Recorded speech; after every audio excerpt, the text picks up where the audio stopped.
मुबशिर साहब, जैसे मैंने पहले पिछले सवाल में ज़िक्र किया था ईसा अलैहिस्सलाम की कब्र के बारे में, तो इसी को ही उसी से मुतल्लिक अगला सवाल है कि ईसा की कब्र कश्मीर में होने के बारे में इस्लामी उल्मा ने इससे कबल को भी कोई ज़िक्र किया है इस्लामी लिटरेचर में? ऐसा कोई हवाला है तो वो बता दें। जज़ाकुमुल्ला शराज साहब, बड़ा ही अहम सवाल इस हवाले से कि ये फिर वही बात, हम फिर इस सवाल के लिए हज़रत मोहम्मद रसूलुल्लाह सल्लल्लाहु अलैहि वसल्लम के पास चलते हैं और फिर उन्हीं की खिदमत में अर्ज करते हैं कि या रसूलुल्लाह सल्लल्लाहु अलैहि वसल्लम, आपने आने वाले मसीह मऊद की बाबत हमें इतना कुछ बताया, तो आपने जब उसकी बाबत मुख्तलिफ निशानियां हमें बताई, तो निशानियों में आपने एक ये भी फरमाया कि वो आके क्या करेगा, दज्जाल को कत्ल करेगा। अभी मरबी साहब ने एक बड़ी आम बात की है कि वो दज्जाल जहां जहां गया है, ये जो ट्रांसपोर्टेशन, ये ट्रेन है, ये मसीह मऊद अलैहिस्सलाम के दौर में, ये इसी जमाने में आने की वजह ये थी कि दज्जाल इस जमाने में अपनी पूरी अलामतों के साथ जाहिर हो चुका था। तो फरमाया कि मेरा महदी आएगा, ये महदी का काम है, ये ईसा मसीह का काम है कि वो आके इस फितने को कत्ल करेगा, खत्म करेगा। किसके साथ? दलील के साथ। तो ये तो सेरा सारा का सारा जाता ही हजरत मिर्जा साहब पे, हजरत मसीह मऊद अलैहिस्सलाम पे। हाँ, इशारों में, कनायों में मुख्तलिफ आलमों ने इसकी तरफ इशारा किया है, वो आपकी खिदमत में रखूंगा। लेकिन मैं फिर ये बात करूंगा कि ये सारा काम देखें, ये जो फितना हयात मसीह है, इसका अगर कला कमा किया है तो वो किया ही इमाम महदी अलैहिस्सलाम ने, मसीह मऊद अलैहिस्सलाम। मैं पहले भी ये अर्ज कर चुका हूं कि मौलाना नूर मोहम्मद नक्शबंदी ने जब तर्जमातुल कुरान लिखा तो उसमें उन्होंने ये दलील दी कि बाकी मसलों का तो हमारे पास हल था, ये जो असीसा अलैहिस्सलाम को जिंदा आसमान पे ले जाते हैं, तो इसका हमारे पास हल ही नहीं था। तो इसके हल के लिए हजरत मिर्जा साहब आए हैं, हजरत इमाम महदी अलैहिस्सलाम आए हैं। गैर भी ये कह रहा है कि उन्होंने आगे पादरी लेफराए और उसके जो साथ 20,000 साथ पादरी थे या थे दूसरे, उनको शिकस्त फाश दे दी। तो ये था काम जो मसीह मऊद अलैहिस्सलाम का था, इसलिए ये करना आप नहीं था। तो इसकी बाबत मैं पहले हम अपने प्रोग्रामों में बताते रहे हैं कि हजरत मसीह मऊद अलैहिस्सलाम ने जब वही सूरा जो कुरान का सूरा है, जो हम पहले भी अर्ज करते रहे हैं, वो चश्मों वाली और जो पहाड़ी इलाके में जो आपने आयत कुरान की वो पढ़ी, और वो आयत पढ़ते हुए हजरत मसीह मऊद अलैहिस्सलाम ने अपने साहबा से, और उस महफिल में हजरत खलीफातुल मसीह अव्वल हजरत हकीम मौलवी नूरुद्दीन साहब भी बैठे हुए थे, उनसे जिक्र किया कि ये जो आयत है वह आवैना होमा इला रबवतिन, इससे मेरा गालिब गुमान जो जाता है ये कश्मीर की तरफ जाता है। आपका इतना बयान करना था कि हकीम मौलवी नूरुद्दीन साहब फौरन बोले कि हजूर, मुझे याद आया कि जब मैं कश्मीर में था तो वहां पे खलीफा नूरुद्दीन होते हैं, वो उन्होंने मुझे बताया था कि कश्मीर में मल्ला खानी यार में, श्रीनगर कश्मीर में एक ऐसा मकबरा है जो ईसा नबी की बाबत बताया जाता है। जब हज़रत मसीह मऊद अलैहिस्सलाम के सहाबा में हज़रत खलीफातुल मसीह अव्वल हज़रत हकीम मौलवी नूरुद्दीन साहब ने ये बात की तो हुजूर ने फरमाया कि उनको बुलाएं। फिर वो आए हैं, तो वो जब आए हैं, हजूर ने क्या फरमाया है, तो मैं ये सारा वाकया हमारे जमात के वो मुबल्लिग जो इधर अमेरिका में भी आए थे, हजरत मुफ्ती मोहम्मद सादिक साहब, उनकी किताब है तहकीक जीद मुतलका कब्र मसीह, उसके हवाले से मैं पहले वो किताब का आपको प्रिंट भी दिखाना चाहता हूं कि ये वो किताब है। ये देखें, हजरत किबला मुफ्ती मोहम्मद सादिक साहब की वो किताब। अब इस किताब से मैं वो वाला आपकी खिदमत में रखना चाहूंगा।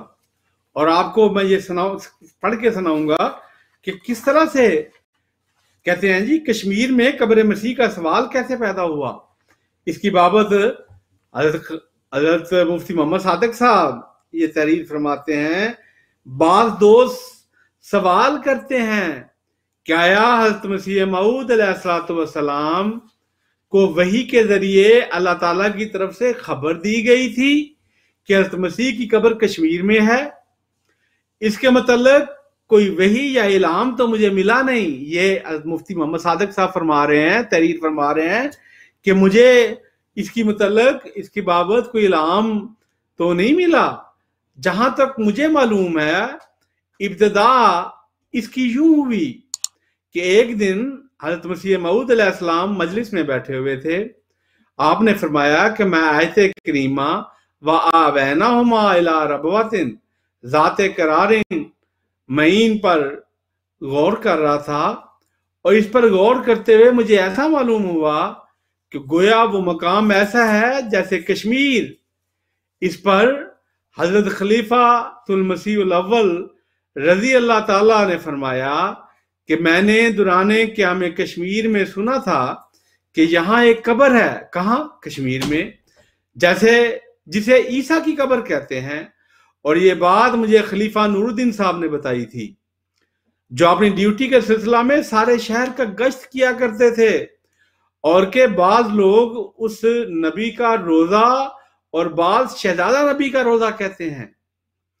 इस पर मसीह मऊद अलैहिस्सलाम ने खलीफा नूरुद्दीन साहब को जम्मू से बुलाया और आपको हुक्म दिया कि श्रीनगर जाकर इसके मतलब मुकम्मल तहकीकात करें, और आपको हुक्म दिया। चुनाचे खलीफा साहब वहां गए और 6 माह वहां रहे। इस अरसा में उन्होंने वहां के बड़े बड़े उलमा से दस्तखत करा लिए कि यहाँ ये कब्र ईसा की कब्र मशहूर है। इसकी बाबत कहते हैं 500-600 लोगों के मैंने दस्तखत करवाए, और जिनमें अक्सरियत उलमा की थी। लिखा है कि और बाद लोगों ने तो उसकी तईद में बाद कलमी किताबों से हमें शहादतें पेश की। उस वक्त कश्मीर में लोग साफ कह देते थे कि ये किसकी कब्र है, मगर बाद में मतलब हज़रत मुफ्ती मोहम्मद सादिक साहब फरमा रहे हैं कि उस वक्त तो ये साफ कह देते थे ये किसकी कब्र है, मगर लेकिन लिखते हैं मगर बाद में पंजाब के मौलवियों ने वहां जाकर इससे रोका। ये लिखा हुआ है। लेकिन बात वही है कि आज अमरीकी मुहक्किकीन ये साबित कर चुके हैं, दिखा चुके हैं कि ये वही कब्र है रोजाबल, जो मैं आपकी खिदमत में रख चुका हूं कि ये अतीसा अलैहिस्सलाम का ही रोजा है जो आपके सामने रखा गया है। ये गवाही मिलती है। लेकिन हाँ, इशारों में कनायों में जब हमारे वो खलीफा नूरुद्दीन साहब वहां पे गए हैं, उन्होंने जाके 600 और जो बंदे हैं उनकी गवाहियां ली हैं, जिनमें अक्सरियत उलमा की है। लेकिन जो असल काम, जो वफात मसीह वाला काम है, जो मौलवी नूर मोहम्मद नक्शबंदी ने लिखा और दीगर आज तक कह रहे हैं, वो तो हज़रत मसीह मऊद अलैहिस्सलाम ने ही करना था। आप मसीह हिंदुस्तान को ही देख लें, इसके अलावा इदाला मैं दीगर कुतबा उनको देख लें। अब इस हवाले से ये बात मतलब याद रखने के काबिल है कि किस तरीके से हज़रत मसीह मऊद अलैहिस्सलाम ने वहां पे वो भेजा है, और वो वहां पे जाके उन्होंने तहकीक की है, और वो गए हैं, और इसके हवाले से उन्होंने जाके इस चीज को देखा है और वो सबूत दिया है कि ये है वो सिलसिला। अब देखें कि किस तरह इमाम महदी अलैहिस्सलाम ने कसर सलीब की करते हुए फितना हयात मसीह का कला कमा किया, और हज़रत ईसा अलैहिस्सलाम की कब्र का जिक्र करके और गवाहियां लेकर साबित कर दिया कि हज़रत ईसा अलैहिस्सलाम जिंदा आसमान पर नहीं बल्कि फोत हो चुके हैं।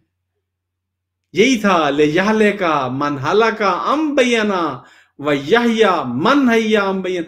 ये थी वो हलाकत दलील जो आपने ये दे के ये साबित कर दिया कि हज़रत ईसा अलैहिस्सलाम आसमान पे नहीं गए, जिंदा नहीं बल्कि फौत हो चुके हैं। आपका मकबरा कहाँ है? श्रीनगर कश्मीर मल्ला खान यार में, और इसकी तस्वीर भी आपको दिखाई जा चुकी हैं।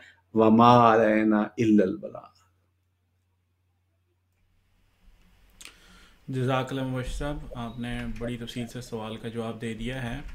और हम सवाल के मुख्तलिफ़ पहलुओं के ऊपर मुख्तलिफ़ तरीक़ों से जवाब देने की कोशिश कर रहे हैं, ताकि जो हमारे गैर अहमदी हज़रात हैं वो इन सवालों के जवाबात से मुतल्लिक़ किसी किस्म की तशनगी महसूस ना करें, और वो हर किस्म का सवाल जो है वो उनको जवाब मिलता रहे। अगर आप और सवाल करना चाहते हैं तो हमारा फेसबुक का पेज मौजूद है, उसकी डिटेल इस वीडियो की डिस्क्रिप्शन में मौजूद होगी, आप वहाँ पर हमारा सवाल हमसे पूछ सकते हैं। अगर आपको हमारी वीडियो अच्छी लगी हो तो हमारी हौसला अफजाई के लिए वीडियो को लाइक और शेयर करें, और हमारे चैनल को सब्सक्राइब करें और बेल का आइकॉन भी दबा दें ताकि आपको हमारी नई वीडियो मिल सके।